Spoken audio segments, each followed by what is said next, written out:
Hey everybody, welcome back to the channel. I just had my first ever guest in the garage who came by just to hang out and didn't mind if I was filming, so I filmed our conversation. He is a veteran in the BMW scene. I think a lot of you might know who this person is. His name is Levent or Hamza of Guten Parts. So he stopped by the garage. We talked shop, talked about Portland, how he managed to not catch on fire while he was here, and then we went off to lunch. Shot some rollers of the car while we were at it, and we just chit-chatted. Cameras were rolling the whole time, and I figured I would share that with you all so that you could be a part of the conversation. Let's roll it. Your hair and makeup all good? I think so. You got any orange peel I can trump it up? Everybody's so worried that I'm in Portland. Why? Because it's so dangerous here. Oh, geez. Yeah, I was going to ask. I was like, welcome to Portland. Thanks for braving it. So, you know, you had to come through downtown, basically. I actually parked downtown because I don't know if you know this, but I lived in Portland. I didn't know that. Yeah, I lived in Portland in 1991. You got to say that older, though. 1990. Yeah, I was a junior in college, and I left. Okay. And I picked Portland literally out of the air. Yeah. Came out. Where were you born? I was born in Turkey. Okay. Moved to Milwaukee when I was 10. All right. And Sorry, now I'm just trying to plot like where were you before you picked Portland? Yeah, I was in Wisconsin. I was in Wisconsin, undergrad in hotel and restaurant management. And I had worked overseas in London, Cyprus, and I just basically thought to myself, I don't want to keep paying for school when I can just go get that experience. Yeah. So it was the summer of 91. Spring of 91, and I was sitting in a bar at UW Wisconsin, and something about the Portland Trailblazers came on. And we all remember when they used to be good. Yeah, they used to be real good. Really good. That was and I said, the only time they were really yeah.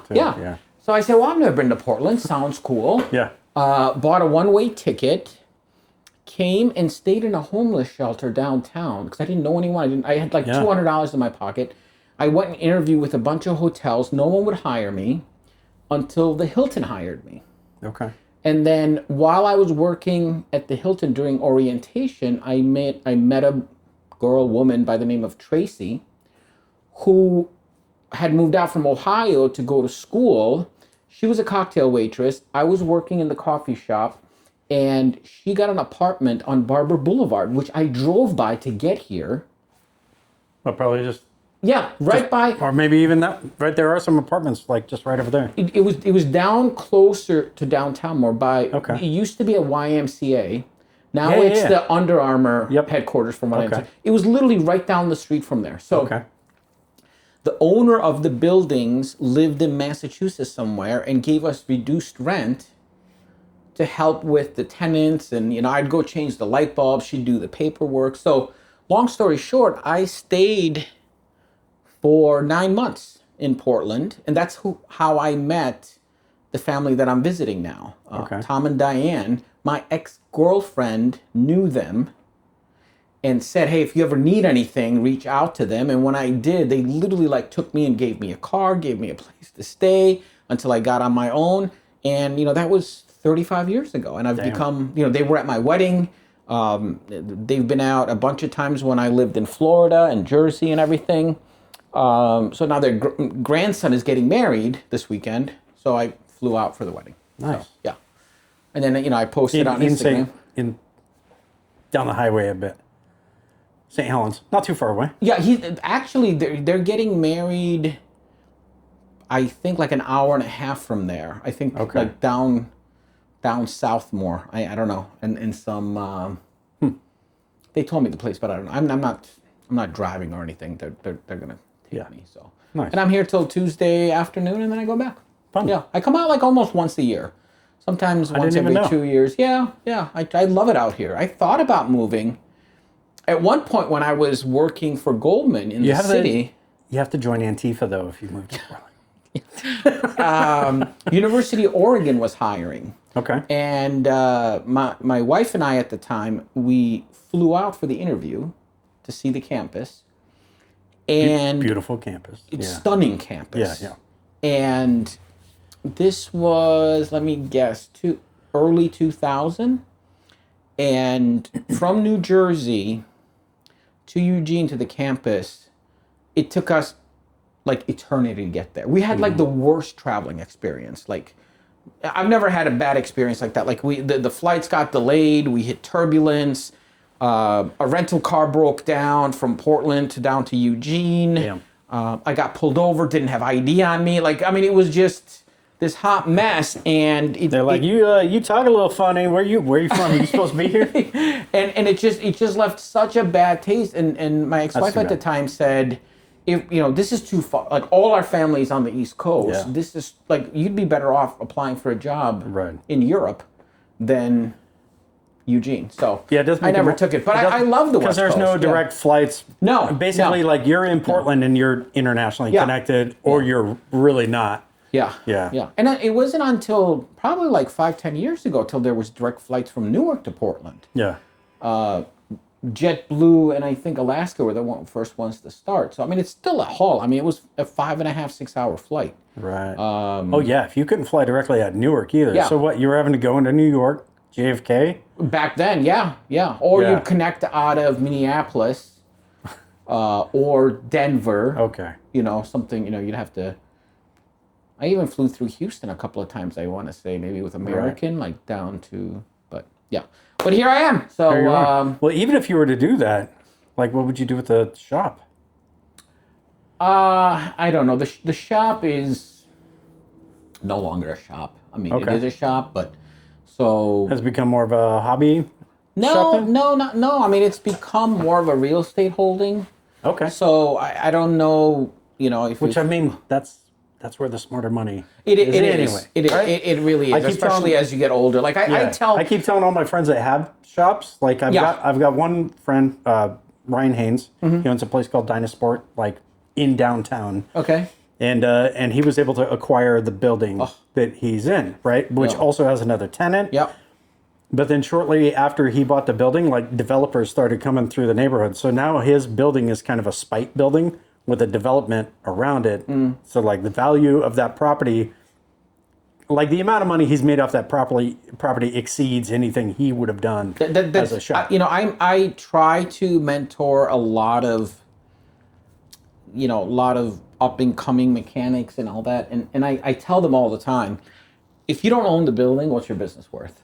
Yeah. Nothing. Like if you don't own the building and you get hit by a bus, guess what? The landlord's going to call your kids and say, hey, your dad's got a bunch of shit in here. Get it out. I say something similar to that. They're like you built your brand, and it's tied to a location because that's why you're operating a storefront. Yeah. I'm like, but one landlord dispute throws that into the dumpster, right? Yeah. Like if he's like, hey, I'm selling the building and you got like this much.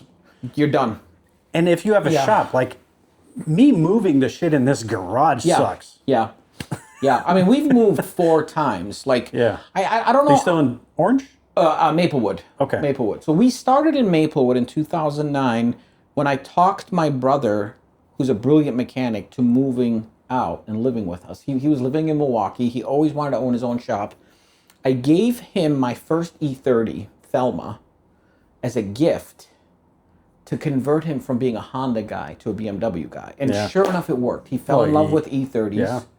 And he moved out, and in 2009 we found that doesn't work. Yeah, right? I mean, you're not a car guy. Yeah, right? you're like, yeah. You're in it for all the wrong reasons. Yeah, exactly. So he moved. I was still working in corporate, and we got a little 1,200 square foot shop where we, parted E30s, and that I tell this story all the time. That's how we started. Yeah. On Rev, that's how we all met, and. Yeah. And which is crazy because there's so many of us that are still, Jordan and Robert and Igor and Steve Blunt and, Fred and, all of those guys.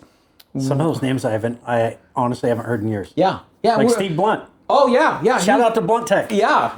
He's awesome. He's in Minneapolis and, he's gone digital with his website and selling parts and everything. I mean, that's how that world had to go. If you didn't, and that's what we, after 15 years, that's what our focus has become.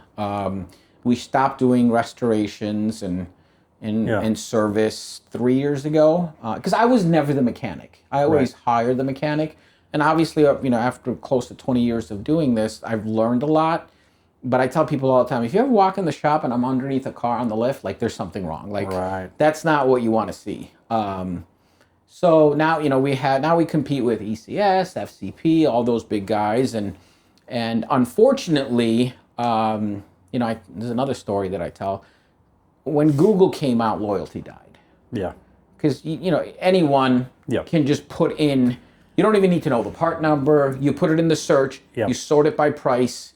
I was working as a service writer at my buddy's shop. Yeah. But as that started happening, I was building out my buddy's website and creating an online store. And then that became the thing. Like somebody would walk into the store and they'd be like, hey, can I get a quote for a thing? Yeah, sure enough. Let me pop that up. Yeah. And then they're like, I can get this part for $5 cheaper. Oh, yeah.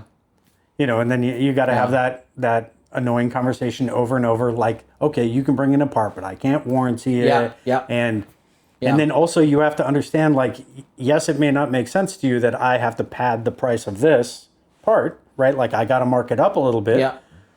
But that's part of my business plan. Yeah. So okay, if I just use your part and say I even warranty it, which of course I wouldn't, but then I match the price, all that means is I'm going to have to charge more for labor. Yeah. Which I guess that's what you do. Yeah. So I mean, we were non-traditional in that sense because our folks was always selling parts online. Yeah. And even though, at our height of doing service and swaps and restorations, we were getting cars from Canada, Florida, California to work on, which is very flattering.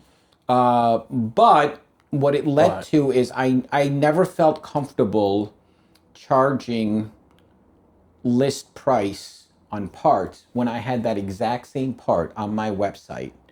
And if you came in and you wanted us to install a radiator on your E30 and, the $175 radiator on my website, I'm going to charge you now an hour of labor and, close to $300 list price. I never felt comfortable with that. And the other thing was I never felt... That is tough because, logically on the surface, it doesn't make sense. But I think the answer is then, you just have to... You gotta shift it away that the thing that you're charging for then isn't the markup on the so that labor just has to cost more. The way I always looked at it, which financially didn't make sense, was or there's an in-shop service fee. The difference is that you're not putting your part on, and now we're putting it on. Again, we had more work than we knew what to do with. Right. Which is very flattering again, because what that allowed us to do is pick the customer and pick the type of work we wanted to do. Right. And we got to a point within, I would say, 5 to 7 years where the customer no longer came to us. Right. They would come to us and we would tell them what we were going to do to the car based on what they wanted and what their budget was and all that kind of stuff. And I know that sounds a bit arrogant, but within any business, there is a level of expertise once you reach it. The value that you provide. People would come and they'd be like, oh, I want to do BC coilovers. I'm like, no, you don't. Right. They're like, oh, I want to do an engine swap. I'm like, okay, what are you going to do for a big brake kit? What do you mean? What are you going to do for a diff? Right. They didn't see the whole picture. They saw something on the internet and they thought it was cool and they would come in. Right. The other thing that we never did is we never went by book hours. That's because, doing an engine swap's way sexier than upgrading your brakes. Yeah. Well, that's the classic thing, right? But Adam, that's the other thing that I tell up and coming young mechanics all the time is they ask me, well, what would you do differently? I'm like, well, I'm really happy where I'm at now, so I'm not a person with regrets because if you regret your past, then you're really not happy with the present. Right.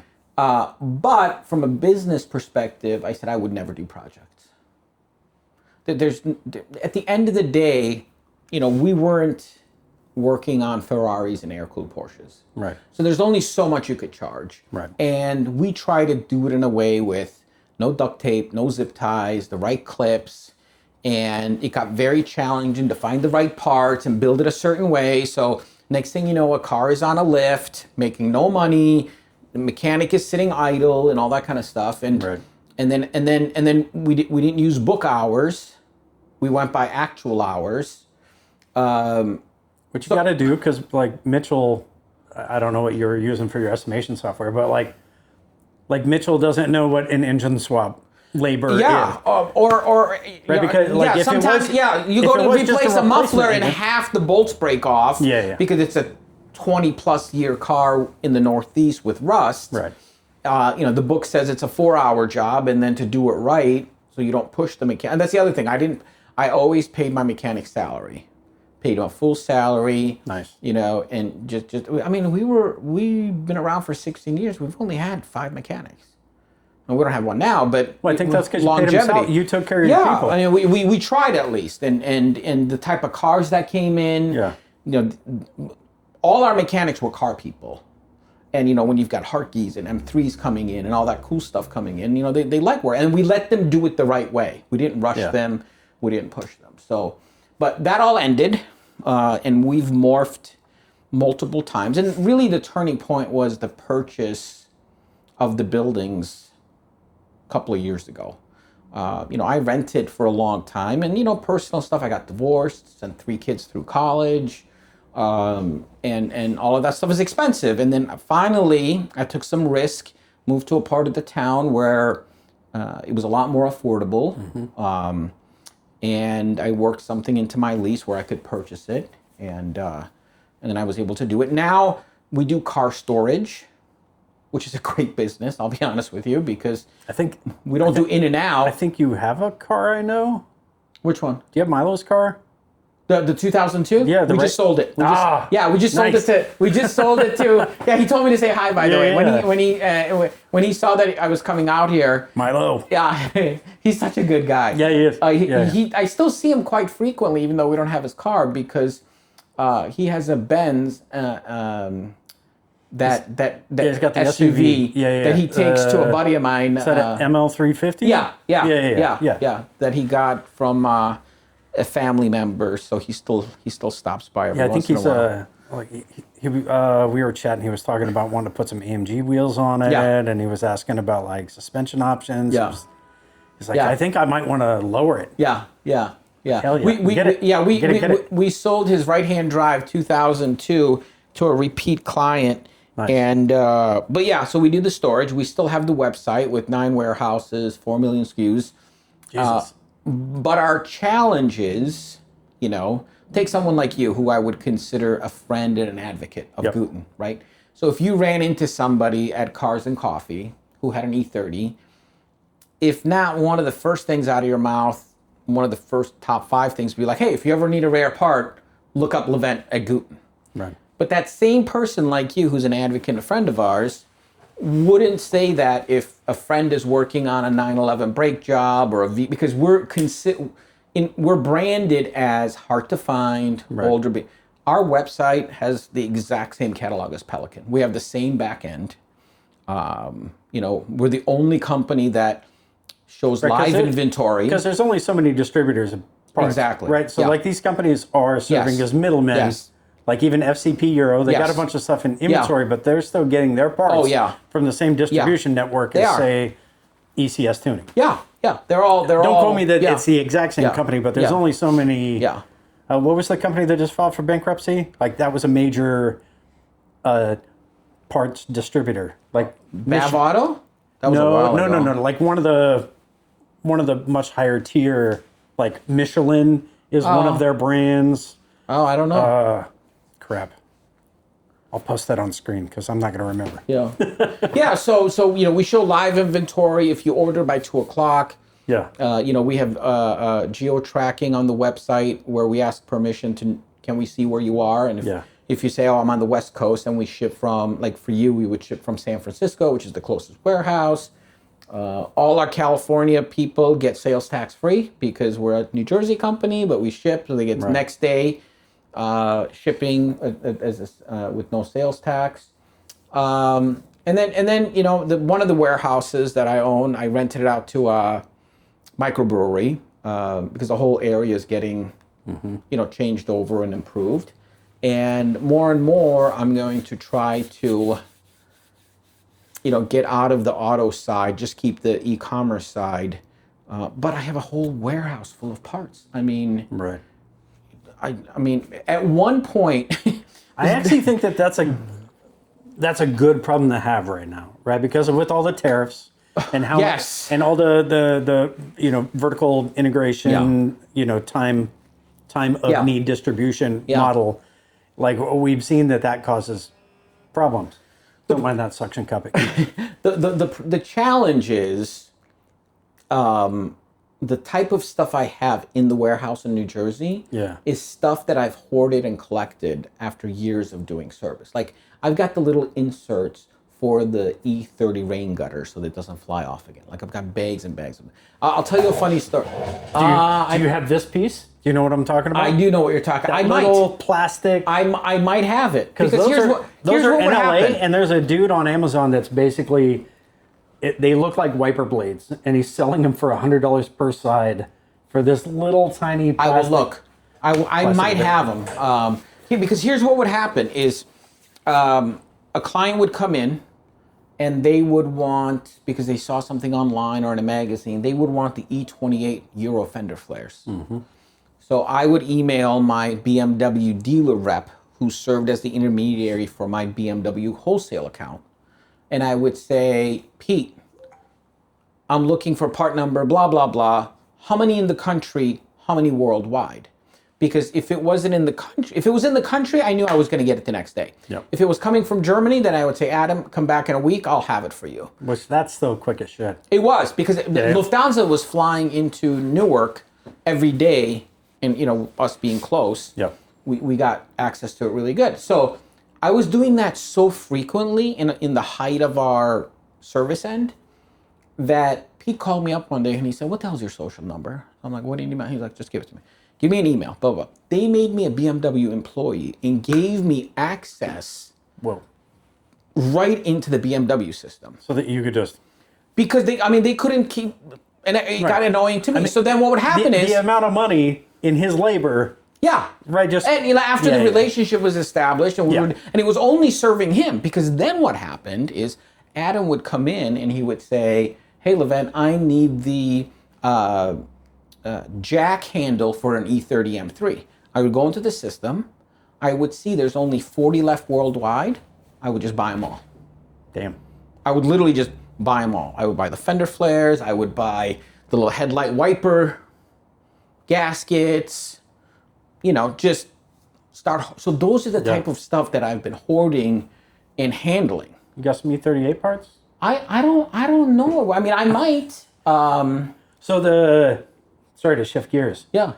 So, we know each other because of older being like this is relatively new compared to... I was going to say, this is considered new for us. Yeah. But now, time just keeps moving on. Now this is this is almost a 25-year-old. Yeah, which is crazy. Yeah. But so with that, I don't know if BMW has changed it, but they used to keep everything in their inventory for 25 years before things started. They're awful. They're literally awful. They don't... Well, I mean, it used to be impressive because you go to a Ford dealership and they're like, "Oh yeah, it's been 5 years. We don't stock those parts anymore." Yeah. But then BMW, which I've always, that's what I've pinned, that the resale was always way better, is because things were in the inventory way longer. Yeah, I don't... That's not the case anymore. Yeah. I've heard it changed, but I didn't know to what. Yeah, it's. I don't know that there's a cutoff anymore. And the other thing is, so there's a couple of things happening. One is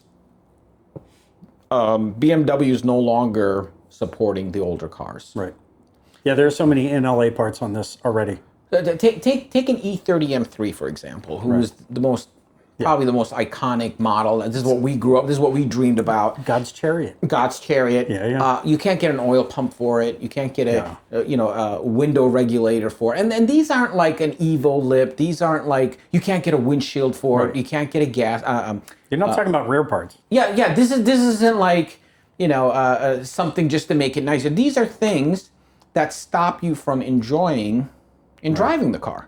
So that's the first thing that's happening. The second thing that's happening... The upside, though, E30 M3, somebody's going to repop every single piece Well, that's what's happening. That's So there's a company out of Norway now doing panels, and they've come a long way. Igor at C8 Tune is their distributor, and which I think is So it's a great thing when companies start making quality parts. Right. But that doesn't always happen. I won't mention names, but there's probably people in the community that know companies that are making parts that are not quality. And the other part of that's negative is iconic companies like AKG, Ireland, Rogue Engineering, who used to make amazing parts for these older cars, are no longer making them because they've been copied and knocked off by cheaper companies just to win. And because of the community, let's all own it. It's a race to the bottom. Right. A lot of us are loyal to the price, not to the company. We supported them. We bought. Oh, I can get a reinforced front subframe from that company we all know in California for $100 less. So then companies like Rogue and AKG are like, well, it doesn't make sense for us to make it because we're not selling it. We'll focus on our efforts on the other side. So then they stop making it. And by the time the community realizes some of these manufacturers are crap, it's too late. Now we've got no support. The original manufacturer's not making it. Good companies aren't making it. So I think that's just an ongoing challenge. But I think as the values... But there's Temu. You can just get them on... You can get, Alibaba and... Yeah, I mean, with tariffs and everything, I mean, we'll see what happens. The next big thing, and I don't know if it's public knowledge, I assume it is, in 2025, Alpina finalized the sale to BMW.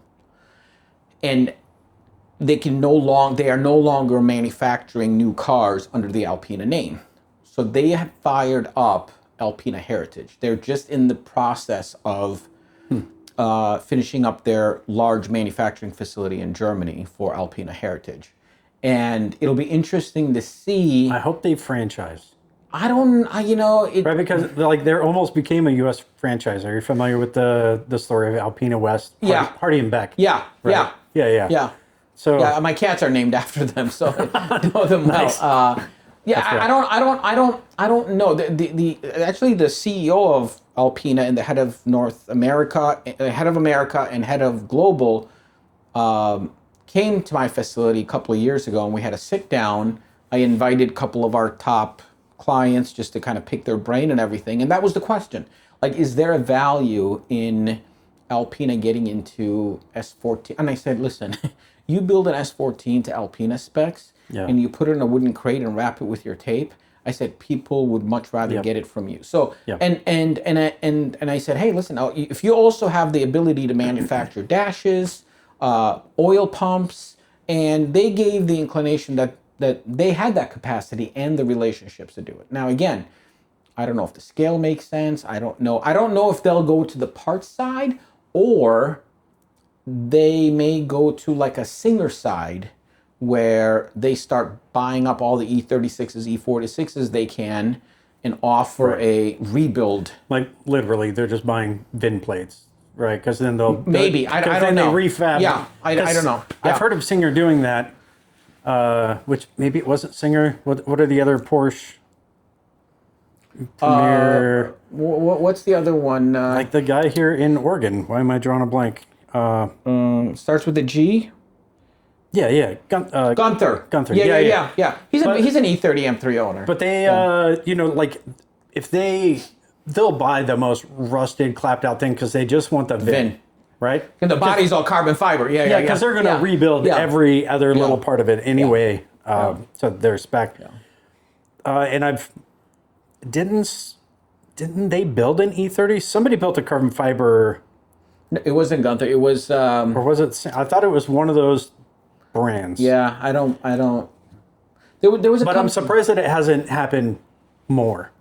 Well, I mean, people used to say to us at our height again, like, "Oh, you should be like the Singer of E30 M3," and I would laugh at them. I'm like, "Do you understand what Singer does? Like, have you seen a Singer car in person? Like, They are an automotive manufacturer. Exactly. In their own right. Yeah, I mean, they're having... They've got engineers F1 on staff companies that are making six building figures. engines, and the reason they're doing that is because, as the market has shown, people will pay $750,000 for a 911. Yeah. I said, how many E30 M3 sales have there been north of 250? One. Well, yeah, there was one went for $1 million, and it was like some low mile per. There was a. Lowest mileage was Dennis out of Missouri. He sold his red E30 M3 on Bring a Trailer. That was the record, and it was like 237. I thought there was one that went for way more. No, it might have been a 1M or like this. Well, it might have been. It might have been like that carbon fiber car, which could have been. I'm going to have to do my homework and refresh my memory. There was a car that sold for a fundraiser. Okay, maybe. That somebody, but it was going for the one regular car at regular market record 250 tops. Yeah, even Evos and Alpinas and all of those dream vehicles. They max out. So and you can't build a business model on selling one of those a year, not with that type of investment. No. So it'll be interesting to see what Alpina does and where it goes, because they do a really nice job. I mean, they didn't make you sign a NDA? NDA. No. Okay. No.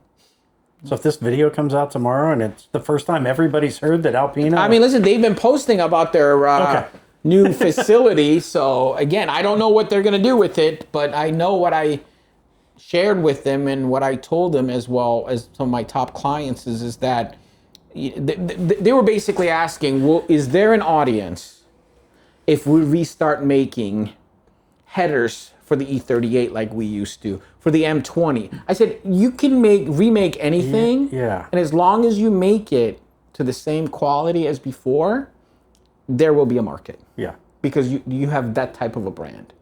Don't do like BMW and make carpeting that doesn't have the heel pattern in it anymore, or a dash that's a different texture. Like, don't. Right.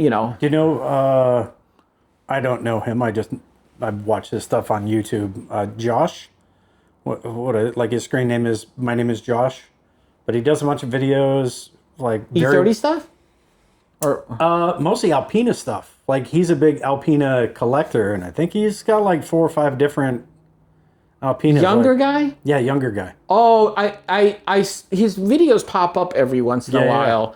I don't have any. He just posted about his E34 that he just got, the bi-turbo. Yeah, that one. Yeah. I don't have a relationship. And he was comparing that to his B7 and yeah. No, I mean, between Alpina, Hartke, MK Motorsport, AC Schnitzer, Alpina is the only one that's remaining. Right. And they have the following and the brand, and looks like the capability to do it, I'm surprised somebody hasn't bought up the Hartke just IP and brand. It seems odd that's I know that's they still make stuff. Even MK Motorsports, they started following me recently on Instagram. And I don't know. They're making some stuff for like the newer stuff, but the older stuff, there isn't many. Because anytime like any one of those original parts, even from Hardy and Beck, pop up, people lose their minds. A set of wheels just popped up recently, and it's because they're just harder and harder to find. Which it hurts my feelings, because 15 years ago you can get a set of Hardy and Beck wheels, $1,200. Oh yeah. And if they were in mint condition, you're like, okay, fine, I'll spend $2,000. Yeah. And now, listen, we've become that age, Adam, where we've got all those stories like, I passed on an E30 M3 for $15,000 with 50,000 miles because it was my too favorite much. old man story. When I'm telling people like how old am I? I'm like, for one, I remember when Craigslist first launched, and I remember seeing E30 M3s being sold used on Craigslist for less than $10,000. Oh yeah. I remember seeing them for like $9,500. Yeah. Right, because it was just 2 generations old, so nobody, it wasn't that special. Like, nobody cared. I will tell you, my Because the E40, the dudes were trading in their 2 model old one for an E46. Yeah. I mean, I know people that went to the dealership in early 90s, and there would be 325iX, a 318IS, an E30 M3, rows of them, and the dealer would say they're all the same price. You can pick whichever you want, because they really weren't moving in the early 90s. Right. They weren't a good seller. But one of my favorite stories is it must have been 2012. Yeah, 2012, 2013. I got a call from Hella. Okay. The lighting company. And he said, the guy said, with an accent, he said, hey, we found out through our supplier in Europe that you are the #1 buyer of Hella E30 headlights. I was like, okay, that makes sense. Like, because I bought a lot of them, and we used to bring container full of them. And he goes, we have 250 sets left, and we're not going to make any more. Would you be interested in buying in all of them at a significant discount? I said, absolutely. Yeah. So we worked out a deal, and it was a lot of money. It was a lot of money for me. I was getting ready for a divorce, and I didn't have a lot of cash. It's probably a good time to get rid of all your free cash during a divorce. Well, we won't get into that too much. Don't get into that. So the minute I made the deal, I calculated everything. I said, hey, is the wiring kit included? And they said, yes, there's the wiring kit included. So you can do the switch. Because remember, otherwise you have to buy all the light plugs and the wires, which was like probably another $75 to $100. Right. So I calculated everything down to the penny in a spreadsheet with freight, shipping, how long it was going to take. And I put up a group buy on S14 and Rev. And for $450 a set, including the harness. And I did that so that I could start selling it. So by the time it came in, I could recoup my money. Right. Because that's a lot of money out. You want to. It was a lot of, like, for me at the time, that was like a big risk, a lot of money. But I couldn't say no to that because I didn't know who it was going to go to.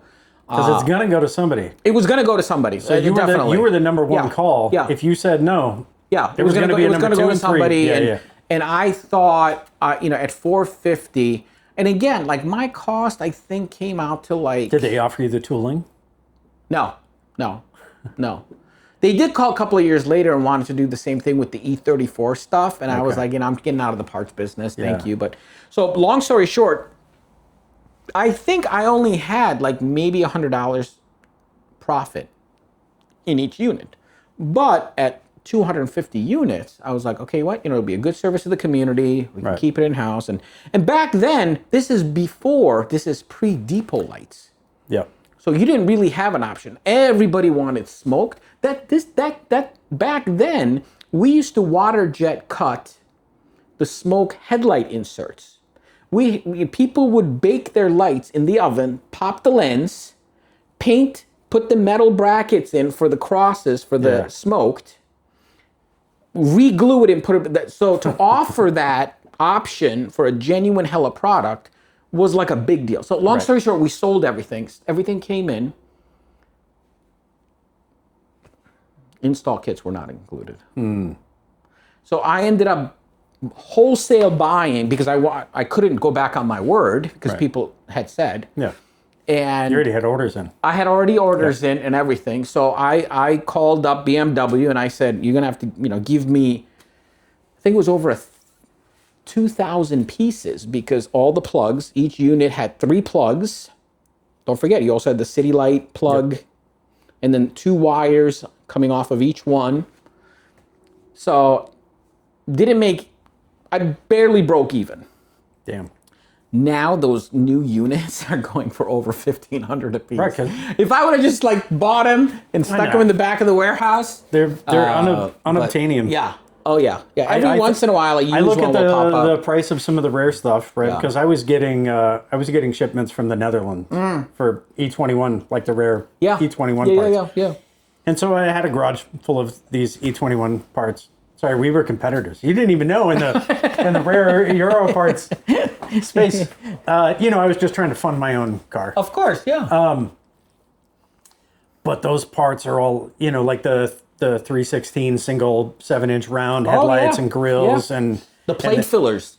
Right. The Recaro seats. Right. The steering wheels. The non-AC center console. Because all the US ones came with that big ugly lump. And a stereo that faces upward instead of so like those kind of parts, and now I see them, and I was paying like pennies on the pound. Well, E21 has always been kind of the forgotten chassis, right, between the 2002 and the E30. Well, I've had 5, and I think the most expensive one I ever bought was like $3,500 because it had like a race rebuilt M10. Oh. And it was a 320 IS with all the IS parts. Yeah.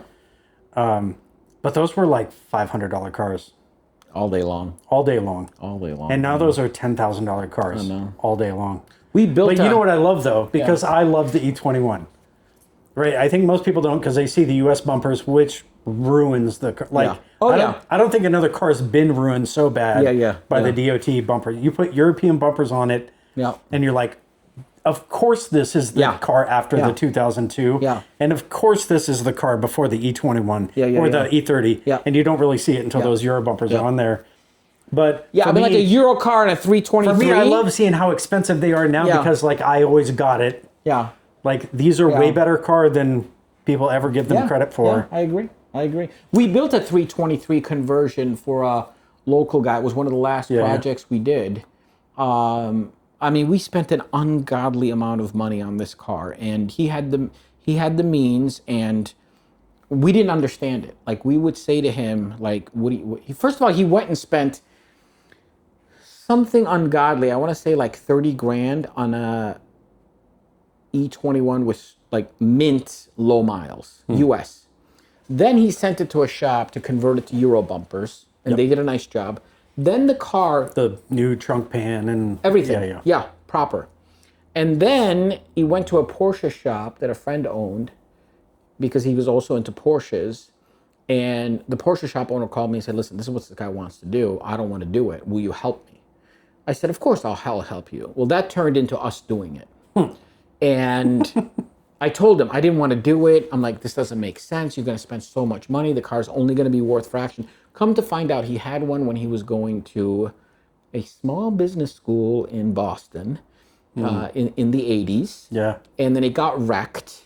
And then he had recently... And he's missed it ever since? He's missed it, and now he's come into a significant amount of funds. Yeah. And he wanted to, have a car that was reflective of his past. Yeah. So, I mean, we had a brand new M20. We bought an entire Euro E21 just for the subframes and the brakes.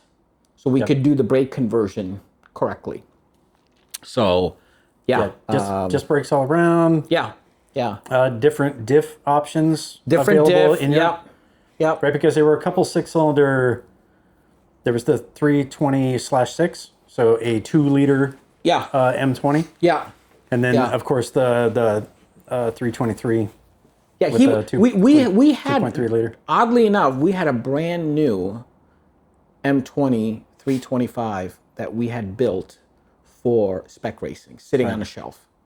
I mean, when I say brand new, everything was new. I mean, it looked like a jewel. And he wanted us to take that and redo it so it was a 323. And I was like, no. Like, this is where we're drawing the line. Like, you can put a 323 badge on it if you want. Yeah. But it's going to be a 325. Like, we're not going to. And plus, like, no one's going to know the difference. Right. Like, so. Those cars are rad, though. They are, yeah. I think we got to start bumping in a different direction. Okay. We're going to move this conversation into the car. All right. Cameras. Action.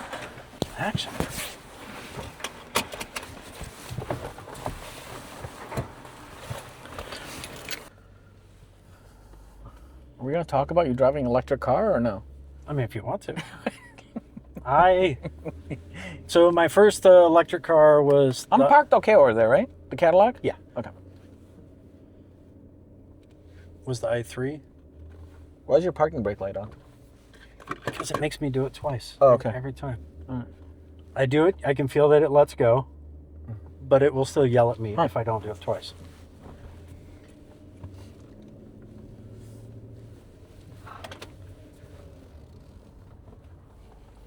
All right. Hopefully the timing chain doesn't go out while we're driving. Stop. Fingers Don't crossed. say that. You got AAA? Oh, shit. I knew Wait, did you remove the cats on this thing? No. Wow, this thing sounds good, dude. Oh, is that sport mode? It was. I had an 01 540 Touring. Okay. And I installed the E46 Euro steering wheel with the shifters. So when you put it into sport mode, you can shift. I've seen people do that on this, so you can have the paddle shifter. Yeah, I used it twice. Had to get it, but then used it twice. Yeah.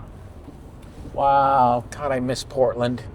So beautiful. I thought about coming back to law school at Lewis and Clark. Yeah, I got a couple friends that graduated from there. Oh, God, such a beautiful campus. The campus is just down the street. Yeah, yeah.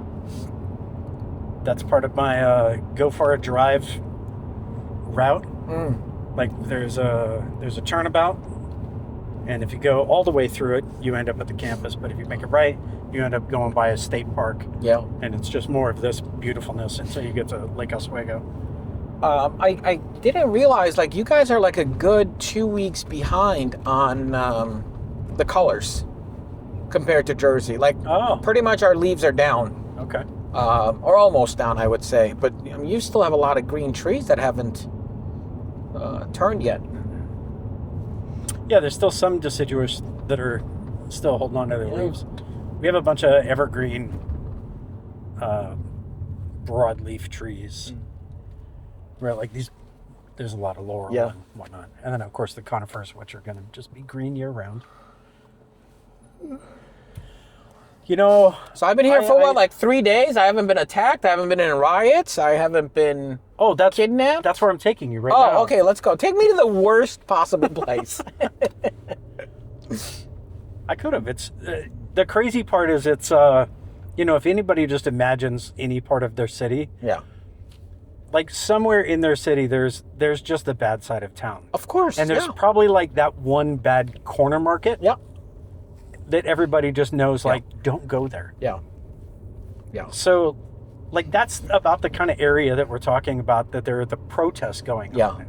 Yeah. And it's actually in a good part of town overall, but there's just like one corner, like one intersection, where some protests are happening, and that's that, I guess, is the entire city is burning down, which we're going to switch to that other camera. You can see, all the trees are on fire right now. Yeah. I couldn't believe how quiet. Is it because it's Halloween that it's quiet? Like the drive down from St. Helen and driving around downtown, there was virtually nobody there. Is that normal or is that... Yeah. Okay. Well, what is it? Is there like a holiday today or something? Today's Halloween. Yeah, trick or treat. We're dressed up as BMW nerds. I want to say the apartments I lived in were like up there somewhere. Okay. That's Barbara Boulevard up there, right? Yeah. Yeah. That's crazy to me. Yeah, I'm going to take you through our downtown, which is on fire. Well, you've already been. Yeah. You already know. Yeah, I walked into the Hilton where I used to work. Nice. It's been remodeled, obviously. There used to be a restaurant on the top floor called Alexandria's or Alexander's, something to that effect. Beautiful view. That I didn't know. God, I miss all these amazing... There's so many cool buildings and garages. Yeah, I used to work at the Hilton from like 6 in the morning till 2. And then I would have an hour break where I would eat lunch at the hotel because it was free. And then I would walk behind the... What is that, the hotel on the other side? Heathman? Yeah. Yep. There was a parking lot, and I would park cars till 10 o'clock at night.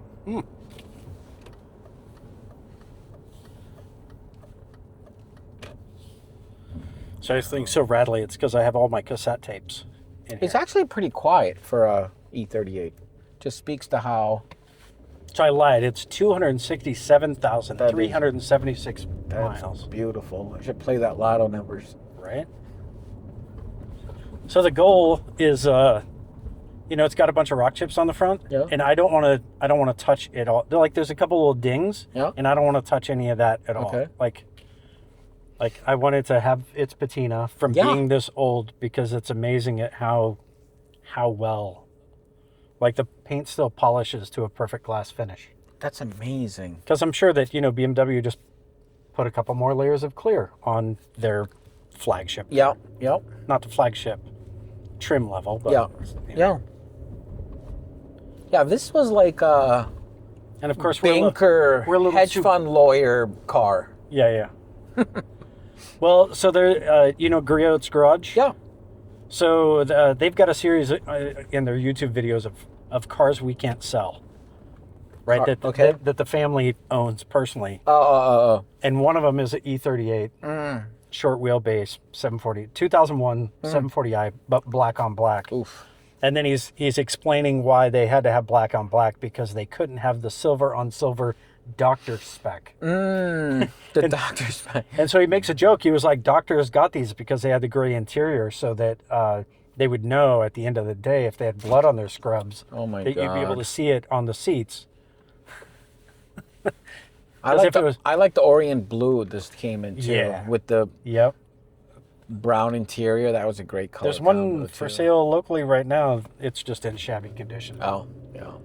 But that's the other thing that's really hard with these is, well, you already know, so I'm not going to say anything you don't already know. They're cheap to buy. Yeah. Oh, yeah. They're not cheap to keep. No. So, like, this is going to cost every bit as much as a brand new BMW to maintain if you weren't getting warranty work. And sorry, careful. We're a little bouncy. It's all good. Careful with the windshield, too, because the windshields are NLA. Oh, which is good, because I have crack. Yeah. And it's... If you come across one, grab it as a backup. And, of course, this is not the first windshield. There's a couple of receipts for new ones. Oh, really? That's amazing. Yeah, of course, bought the BMW ones. Oh, yeah. I was very particular about it with my insurance on my F15. X5. Am I getting that right? Am I screwing up my numbers? F15. I have no idea.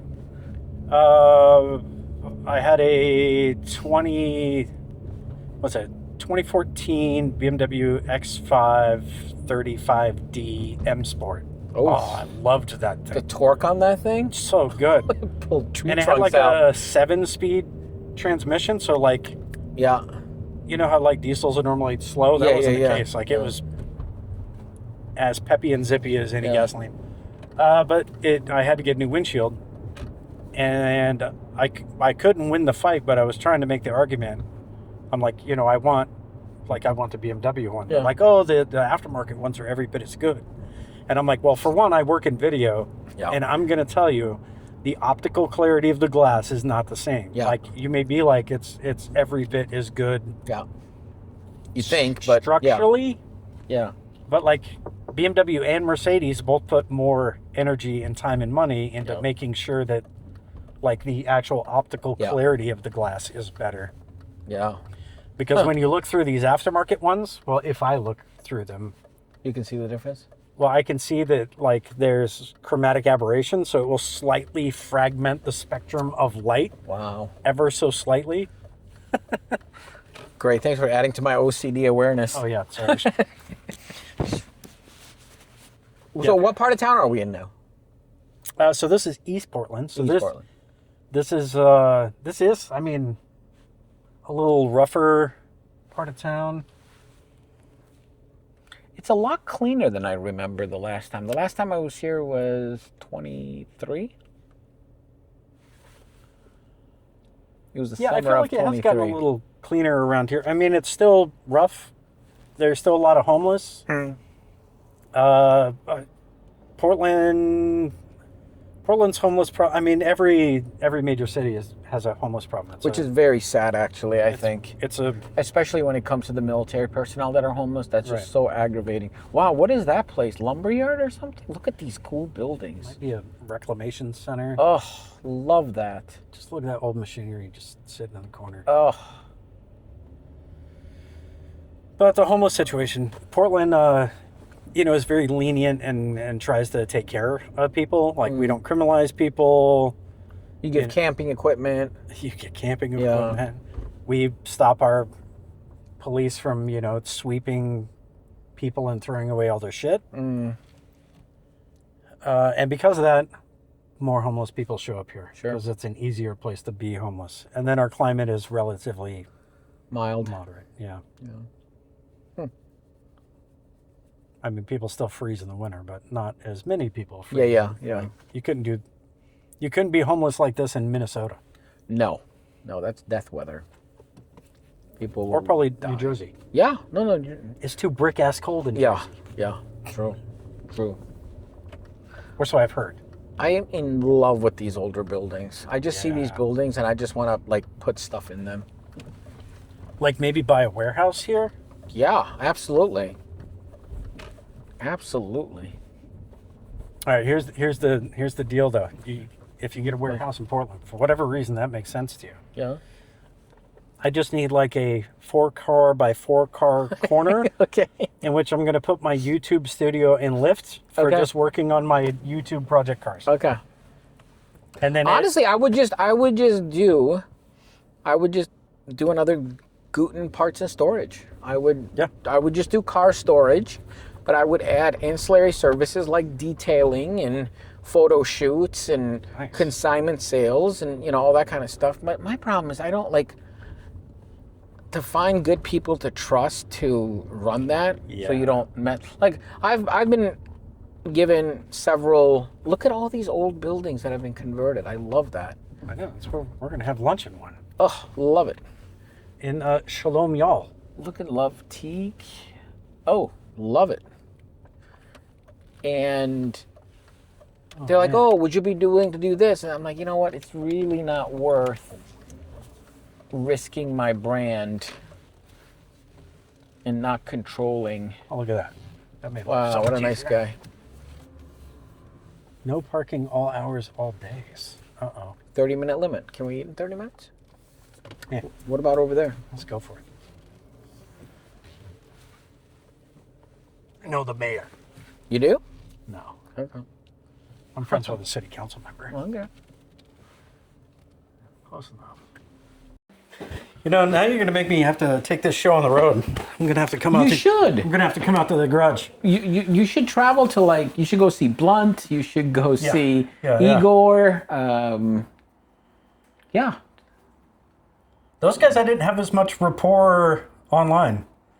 Different people, which I get, different people are more business minded, so they just want to interact in a more business fashion. And other people are more community minded. Yeah. So they want to build community. Yeah. And it's all those guys would love that though, because they've all done their part in investing and building the community, and like Robert K. and who's big now is, I don't know if you follow him, is Frank up in upstate New York, Garageaholic. Okay. He did the hard key swap for Ruben. He's doing the B motors into E30s now. Really smart, hardworking guy. Frank Leogrand in Brooklyn is he's the one that makes the machined E30, E28, E24 door handles. Okay. I don't know if you've seen them, and he makes a bunch of one-off custom parts. Are they the motorsport? No, these are the interior ones, the plastic ones that always break. He makes anodized metal ones that never break. Yeah. He does the door handles like Condor, because he's into drifting and stuff. Yeah. Beamer heads, you should go see Beamer heads. Shant and Matt, down in Southern California, they've kind of become the engine head builders. That's where this that whole TriMet driving a train thing. That's where that whole experiment bites me, because I had built my video production Sprinter van. Okay. And I dumped a lot of money into building this thing out, and it was perfect for packing up my shit and hitting the road. Yep. And then the TriMet thing, because I had this and the Sprinter, and if you drive the train, you're how other people get to work, so you have to have something that gets you there no matter what. Yeah. So then I sold the Sprinter, and I got the Rivian. Oh. Yeah, I mean, but this is what you want to take on the road anyway. I mean, what do you worry about? That's putting more miles on it? Yeah, right? Yeah. I have to get it to the next $250,000. I can't do that if it's just sitting in the garage. Yeah. Right, and these are meant to be driven like on long. That's what it was. Like to do a cross country drive in this thing is like taking your mattress on the road. I mean, it's just although awesome. That's kind of where this probably fucked it up. If I do that, I'm gonna have to spin the coilovers up to get some of that comfort back. Yeah. That's always the thing that kills me, because the sport suspension that was on here, it rode very nice, very comfortably. But then, it's a luxury car, so you hit one corner and it didn't feel BMW-y enough to me, because this is my first 7 Series. There's never been what does this thing weigh? It's a tank. It's 4,000 pounds. I thought it'd be more. Wow. I have to look it up exactly, but I think the difference between an E39 and the short wheelbase is not a lot. That makes sense. This does weigh more. Yeah. But it isn't oh my God, that's so much heavier. Yeah. I think it's within 200 pounds. Well, there's a lot of room for graphics right here. Oh. Sorry, I'm addressing the camera directly. And I just, everybody wants their light and nimble car, but if you look at the new M5. Not me. I older I get, it's more. I mean, I hate to even say it out loud, but I'm starting to really, really like older Benzes. Yeah. Because they just ride and. Have you had many? I have a 124 now that a 260 that I love. I had a 300 CE. Yeah. I loved. Yeah. That car was it was like a piece of jewelry. Yeah. Every little every screw head. How everything fit together in that car was so beautiful. Yeah. Right? Yeah, and they're great cars. The old Becker stereo. Yeah. So good. Yeah, so I have the 90-pound Cane Corso dog that, he's the sweetest dog ever, but he weighs 90 pounds and he slobbers everywhere. So that's the car I put him in. Because he goes everywhere with me. You can't destroy the interior. He has a blue vinyl interior that will survive a nuclear war. Yeah, the MB Tex. Oh, it's amazing. They still look brand new. Yeah, it's an 86 in the interior. I mean, the dash is cracked, but the front seat, the bolster, the rear seat with the dog on it and drool, and it's perfect. Right. Yeah, my 124, the only thing that I had issue with was wiring harness. Oh, yeah. Right? Yeah. That's on the... Yeah. Yeah. No other part of the car had any fault or failure or... Yeah, that's the... Yeah. So I think just like E21s, maybe I just like the underdogs. I like the things that people aren't... Yeah, you like to be abused. I understand. Yeah. Yes. Say no. But Mercedes, in that same category, and I think people are just starting to wake up to it, W210. Right, the early W210, because that's when there was the Chrysler acquisition, and that's when they got rid of the inline six. Yep. And they went to the variation of the V8 with 2 cylinders lopped off and needing to have a harmonic balancer on a V6, and then those are the ones you don't buy. No. And you buy all the ones because that's still a Mercedes million-mile motor. Yeah. I had one of those. What years was the Chrysler era? I think it's 1998, and I don't know where that ends. Yeah. But Mercedes was never the same company after that. Yeah. Right, because Mercedes was spending way too much in over-engineering everything, and then finally the accountants were like, no. Yeah, like 99999. Yeah. We need to... These cars can't go for 1 million miles, because the W210 is, I think, the last of what I just call heirloom Mercedes, because you used to be able to buy a Mercedes and you would hand it down to your kids. Well, yeah. I mean, again, the car that I bought, I literally bought from the second owner, and it was a grandma who was having her keys taken away from her. And so when I went to go buy the car, the whole family was gathered around, and the grandkids were crying as I drove away with grandma's car. Yeah. Well, again, just like with anything, it's us, the consumer, that have changed the business. Yeah. 80% of all new vehicles are leased. I call cars now like iPhones. Yeah. We all want the newest, latest. So when you make a product that the person, the primary owner, the initial owner, is going to get rid of in 2 to 3 years, and it just becomes, and you're obsessed with adding new features because that's what the consumer is used to, like on a phone. The product isn't meant to last. It's got too much technology. It weighs too much. The secondary and the tertiary owners are buying it at a significant discount, but to build it and to maintain it and to upkeep it is very expensive. So and that's why I think we're seeing a lot of price increases in the analog market.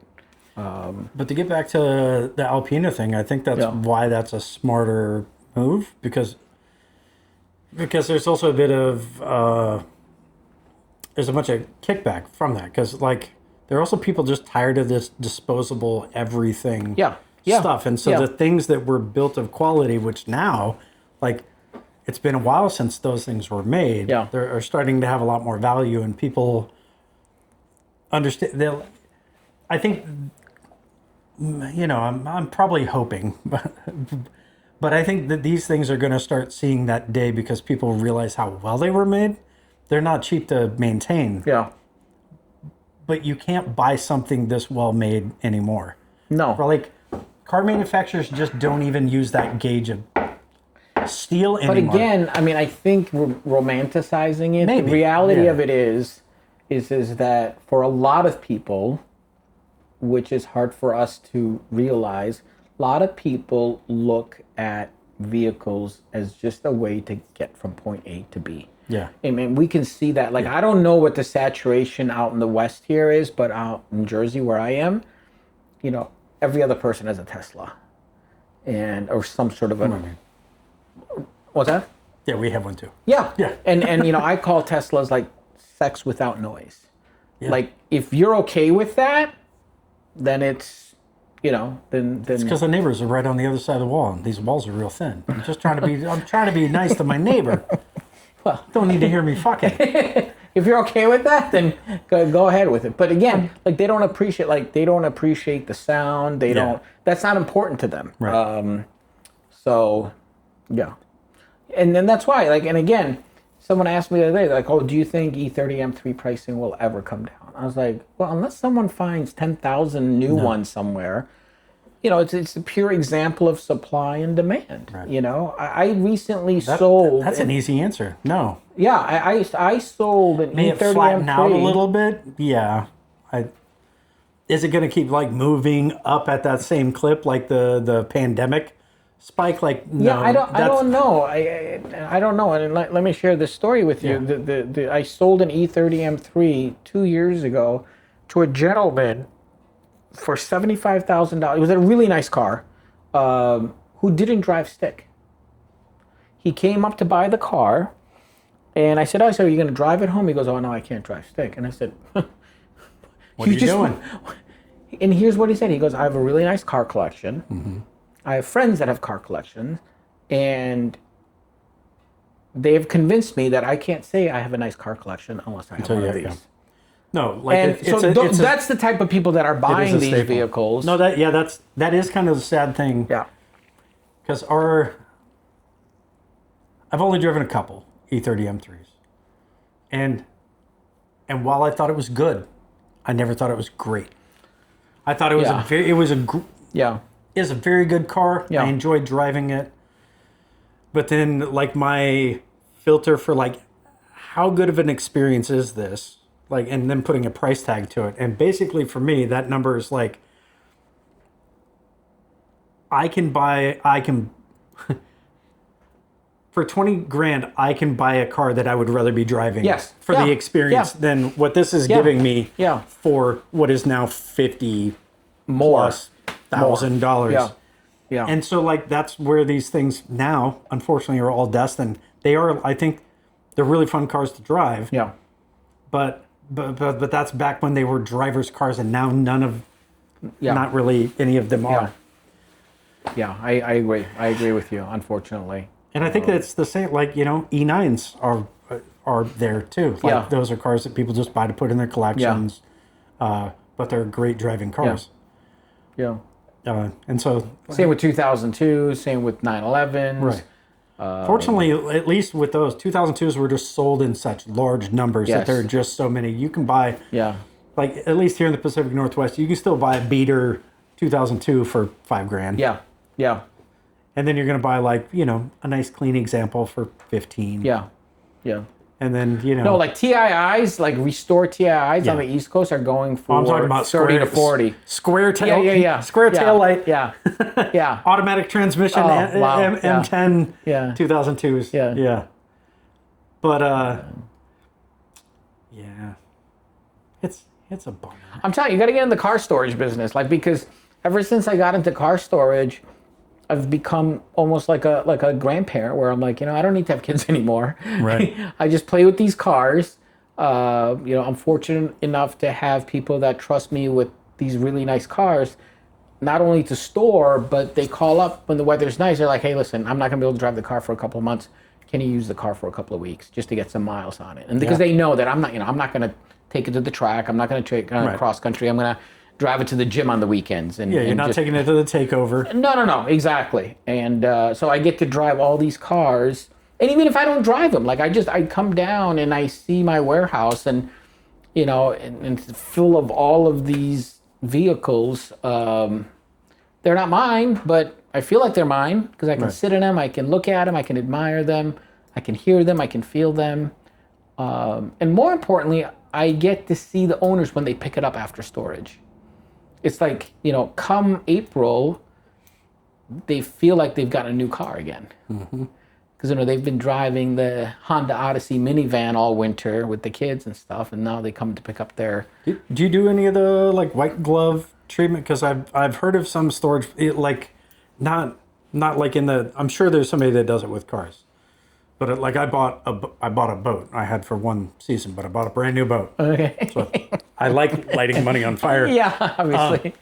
So I bought a boat, and then I started looking into it, and then they were like storage facilities, and they're like, you at the end of the season, you can bring the boat, and then we...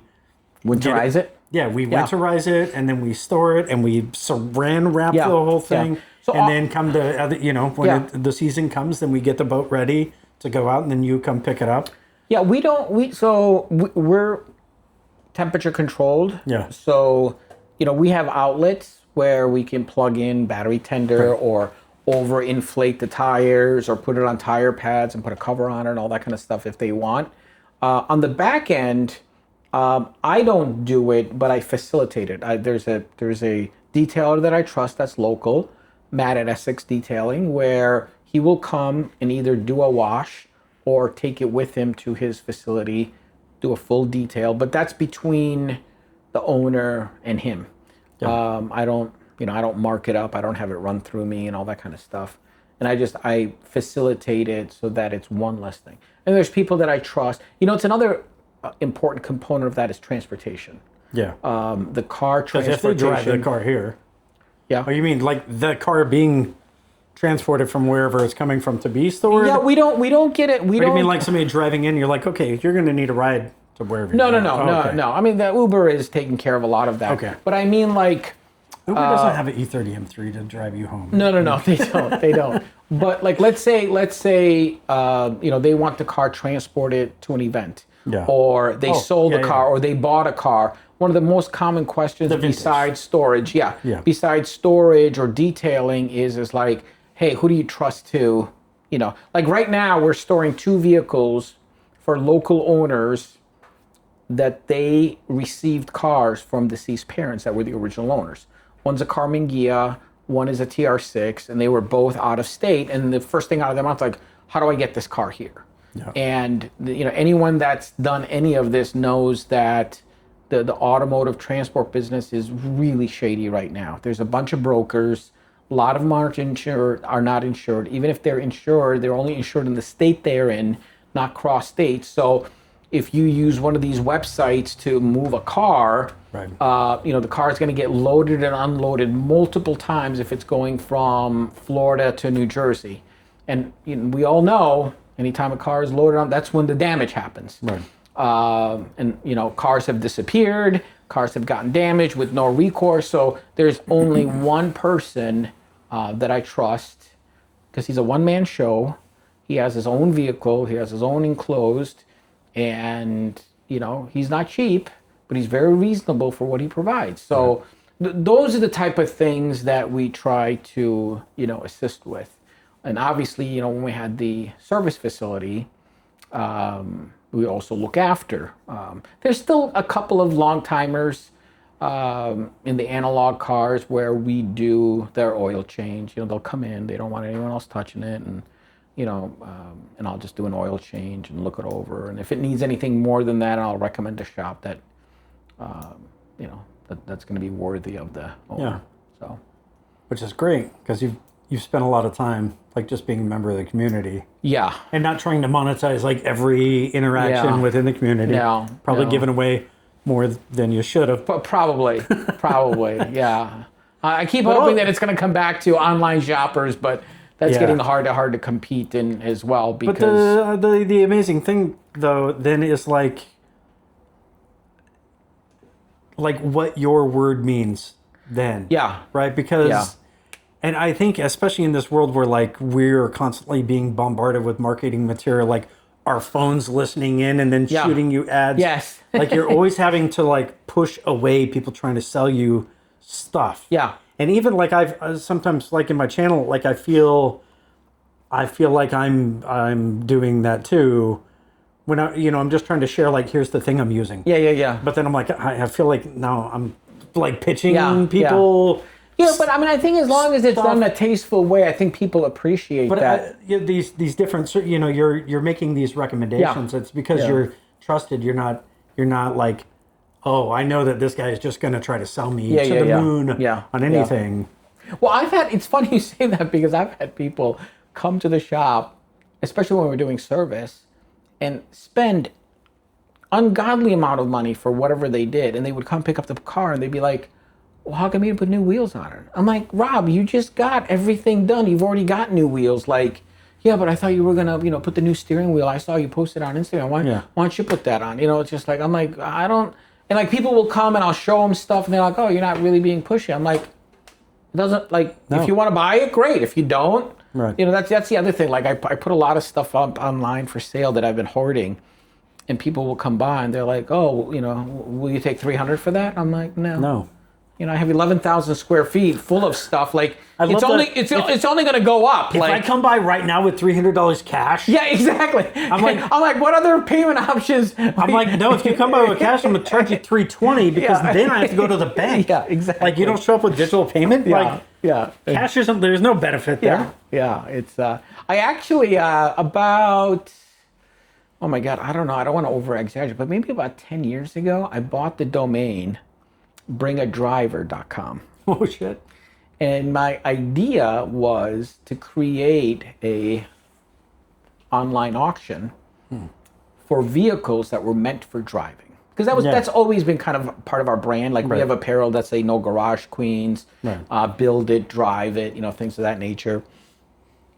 So my idea was, if Adam wanted to sell this E38 at some point, and he put it up, there would be a platform for it where you knew that you could just get in the car and drive it. It's not a project. It doesn't have any hidden stuff. And that I would leverage the community to be able to go to Adam's house and verify and offer. Did you tell the Bring a Trailer folk about that? I think they have that service now. I know they do photography, but I don't know that they do a PPI or any of that. There was something that was branching out into that where they had certified people in a region that would go out and inspect the car for you. I mean, I think I think anyone that's been in any strong part of a community, they've done that. I mean, I've called Michael O down in San Francisco to be like, hey, there's a 5 Series online. What can you tell me about it? Or people, I get calls once a day about that. Hey, what do you think of this listing? Or, hey, do you know this car? It's got one of your stickers on it. And, you know, hey, I saw this listing. It says the car was worked on by you. And I was like, that car's never been to my, like a lot of people will do that. Like, oh, Guten worked on it. I'm like, I've never seen this car in my life.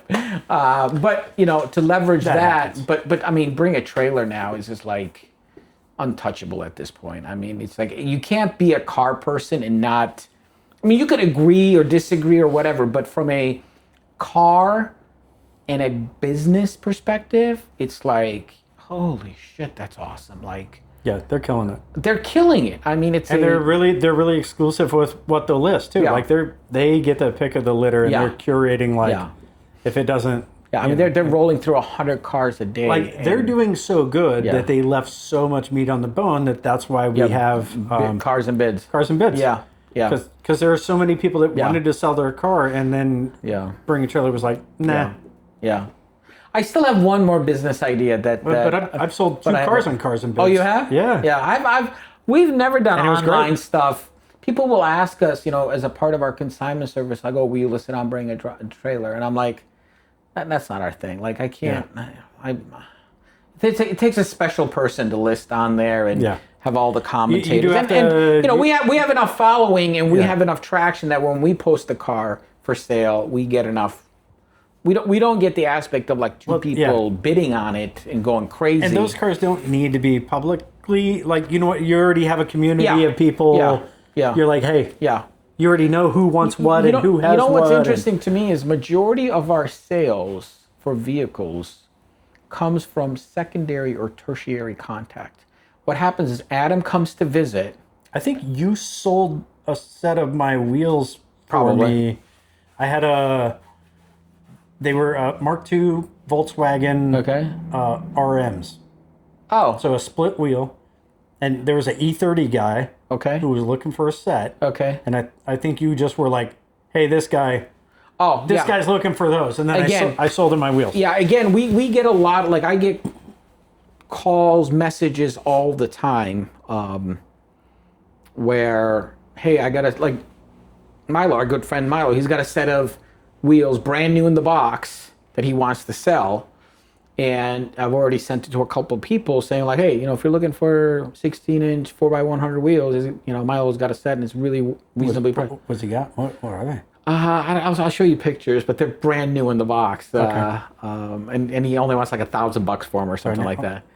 Do you have any 4x100 cars? No. You'll buy a car. There's been a couple. They'd be perfect for an E21. There's been a couple sets of wheels that have come up. Like somebody recently posted a set of, they were 17-inch. It was a set of 17-inch AMG Aero 2s. Oh. In perfect condition. And I'm like, those are the kind of wheels that you buy and then find a car to put on. Yeah. Because they don't come up that often. No. And these were mint. And the guy wanted like $2,000. I'm like, no, you buy those and then you're like, I need to go find a W124. Yeah. Or, you know, whatever kind of car you want. Yeah. For me, it'd be a 124. Yeah. Like, I'm going to put those on there. Yeah. I would still like a 560 SEC someday. Yeah. But I think those have become, or a E500. Those are like this. Yeah. Right? Like, they're not cheap. Yeah. Actually, those are typically more expensive to buy when you do buy them. Yeah. But then they're also expensive to maintain once you get it. But they are a car where they've just gone through the full depreciation slump, and so many have just been, you know, because they did get down to like $3,000. Yeah. And so then people that could only afford a $3,000 car bought them that couldn't afford. Yeah. You know, $5,000 to $10,000 a year to maintain. Yeah. Yeah. Easily. Yeah. And that's why I really like this car. And I think you did really well with this thing. I'm excited to see all the content you're going to create. I'm hoping it doesn't die in this garage because while I was a service writer, you know, and I've just been a long time nerd, like I was never a technician. Yeah. But the cost of doing the timing chain, like I can't afford to pay somebody else to do the timing chain.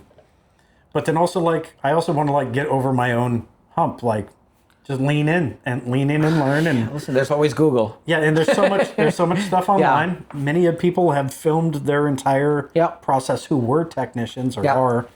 I would shout out. I just found a guy. I would say his name, but I don't remember what it was. Guy down in Arizona, I think. Moved from Washington to Arizona. He's got like a couple of E39s, but he does a 540 and does a timing chain, and he's just very meticulous. Yeah, he lit it really well, and he probably shot his stuff better than I shoot mine. The best thing about sources like that is they'll give you a parts list. Yeah. So that if you take this thing apart and you realize that's my brake set screw example. Like online when we see people order brake parts. If they didn't order the set screw, I just include it. Right. Because it's like that one cheap part that could cause. More people need to do that, by the way. More people need to do that. Because it's like, these weekend warriors are like, on a Friday, they're going to take their car apart to do the brakes. And then they realize like, the set screw is stripped or that they lost it or did something. And it's like $1. So it makes the difference, but it makes a difference. Blunt Tech really stood out early on because they were selling like complete kits. Before FCP Euro was around doing it. Yes. Because Blunt would just have like, you're doing a timing belt. Yeah. Here are all the parts that you're going to need. Don't forget to get the, yeah. So instead of like putting it on the buyer to know everything. Yeah. And that makes a big difference. Because, it makes a huge difference. Yeah. Because even those that know. Yeah. Like I used to be a service writer, so I've forgotten more than I ever knew, I feel like. But it like even if you know, you can forget. You can just forget that like I forgot to get the anti-squeal paste. Oh, yeah. Just something done. Yeah. The one little detail. So like the people that put together those kits. Yeah. Makes a big difference. They're doing the Lord's work. Well, I really appreciate you having me, and thank you for lunch and showing me around. And I'm glad Portland is not burning down. It's still going down, so I hope to keep coming back. And I hope you take me up on my offer and you come and visit Guten in Jersey. Yeah. And we'll do more content there. I need more excuses. Yeah, you should. So there we are.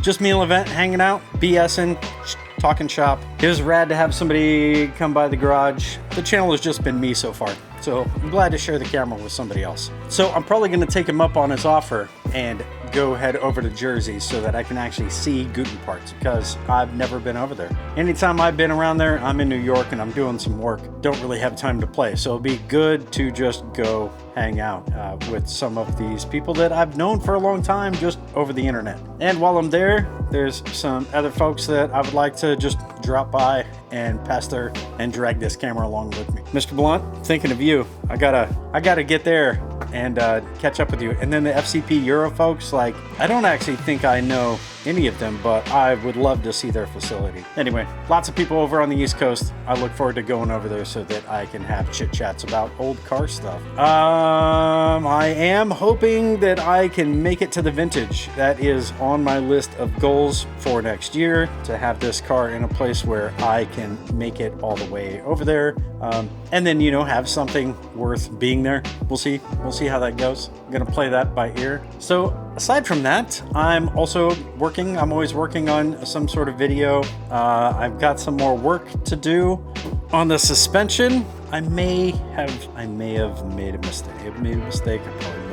Mistake may have been made, and we're gonna fix it. I'm getting older, and I think a little smoother of brain as I get older. Just some dumb stuff, but also the ST coilover, the spring perch, one of the set screws stripped out. That's kind of a thing that I'm not that happy with the STs. Like, it's this plastic composite spring perch, and then it's a metal set screw that you use to stop the color from rotating, and it feels like the amount of pressure that you need to put to get the spring perch from rotating is more than the threads of that set screw can handle, and so it's very easy to strip. They're talking about some like 5 foot-pounds of torque on that set screw, which really doesn't seem to be a lot, blah blah blah. I'm not a fan of the design. I'm probably gonna have to redesign something. So I've got some replacements. They sent them to me under warranty. I have all new spring perches, and I think I'm gonna take those in. I'm gonna put them in there, and then the ones that I take out that are possibly stripped, I am actually going to drill that out and then melt in a metal sleeve that holds the set screw. I forgot exactly what that assembly is. There's a whole bunch on Amazon, so I'm gonna put something that is a lot more robust than just what they have in there. So I'll have that other backup, which means I'm gonna have to take this suspension back off, change out those, put it back in the car, and then I'm gonna modify the other ones, and then I'll probably have to take the suspension back off the car so I can put on my modified ones, maybe. Anyway, one step forward and the wind blows you back on your ass. So that's what's going on around here. I still have some written stuff. I don't mean to keep teasing you with it, but those require more time and effort to produce than these kind of things. Thanks for tuning in. Had a lot of good time hanging out with my friend Levent. I can't wait to do it, but on the other side of the country, and instead of it being my garage behind me, his garage behind us. I look forward to that. Make sure that you're subscribed. Make sure you got the notifications. Today, oh, I gotta throw this in. Today, we just hit a whole whopping 300 subscribers on the nose. Whew, man, this starting YouTube stuff is quite a slog. You just get like maybe one new viewer a day. And then the algorithm shows your videos to just 2 more people. And then you get 1 more. And then it shows it to like maybe three more people. It's quite the hustle. And there's no way to, like, that I know of, to expedite it. Just gotta keep on pushing. But I'm gonna keep making these videos as long as you 300 people keep watching them. So until the next video, I'll see you then. Keep on hustling.